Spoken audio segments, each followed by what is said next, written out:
April ta' din is-sena kien l-aqwa xahar għat-turiżmu f'sentej. B'dan joħroġ minn ċifri tal-Uffiċċju Nazzjonali tal-Istatistika l-NSO. Jirriżulta li f'April li għadda ġew aktar minn 206,000 turist f'pajjiżna.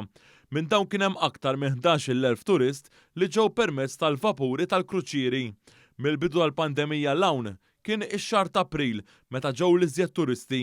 Dan jikkonferma l-irkupru dan is-settur mid-daqqa tal-pandemija. Meta wieħed iqabbel April li għadda max-xahar ta' qabel, it-turisti f'pajjiżna żdiedu bi kważi 95,000 turist. Id-differenza tidher ċara meta wieħed iqabbel April ta' din is-sena ma' April tas-sena ta' qabel.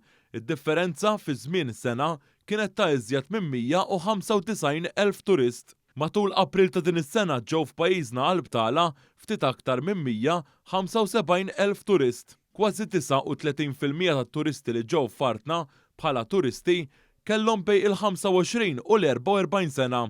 Kważi 31% kellhom bejn il-45 u l-64 sena.